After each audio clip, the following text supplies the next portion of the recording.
ഞാൻ ഉൾപ്പെടെയുള്ള ഓരോ മലയാളികളും എല്ലാ വിഷയവും കണ്ട് ചിരിച്ചുകൊണ്ടിരുന്ന ഒരു വീഡിയോ. അതിന്റെ പിന്നാമ്പുറത്ത് ആ ഒരു ഫാമിലി അനുഭവിച്ചുകൊണ്ടിരുന്ന ദുരവസ്ഥ ആരും മനസ്സിലാക്കിയിരുന്നില്ല. ഈ വീഡിയോ കണ്ടു നോക്കി.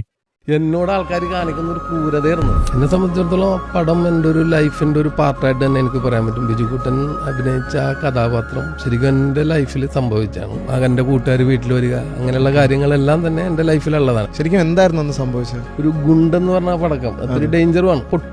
ഇങ്ങനെ വന്ന സീൻ എടുത്തിട്ട് അവിടെ ഹാപ്പി വിഷു എന്ന് പറഞ്ഞ് എഴുതി കാണിക്കാം എന്നുള്ളത് പ്ലാൻ. അതിന് തീ കൊളുത്താൻ ശ്രമിച്ചപ്പോൾ ഇത് പൊട്ടിയെന്നുള്ള ധാരണയിൽ ഞാൻ തിരിച്ചു ഓടുകയും ചെയ്ത്. അന്ന് ഞാൻ സ്ലിപ്പറായിട്ട് അയച്ചത്. ആ സ്ലിപ്പറിന്റെ അറ്റം മടങ്ങി സ്ലാബും റോഡും കൂടി ചേരുന്ന ഭാഗത്ത് വീഴുകയാണ് ചെയ്തത്. ആ വീഴ്ചയിൽ ശരിക്കും എനിക്ക് ഇന്നത്തെ ഒരു അവസ്ഥയിലാണെങ്കിൽ ഞാൻ മരിച്ചു പോകും.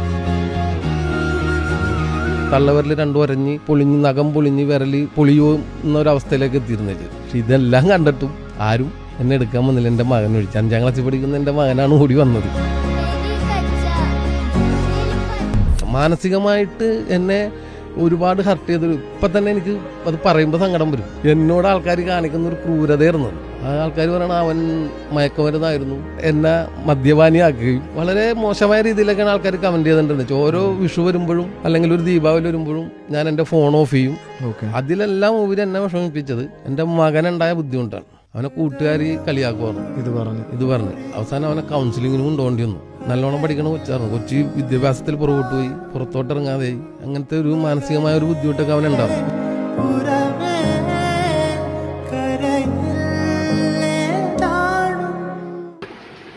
ഈ അവസരത്തിൽ എനിക്ക് ആ ചേട്ടനോടും ചേട്ടന്റെ കുടുംബത്തോടും ഒരു ക്ഷമ മാത്രമാണ് ചോദിക്കാനുള്ളത്.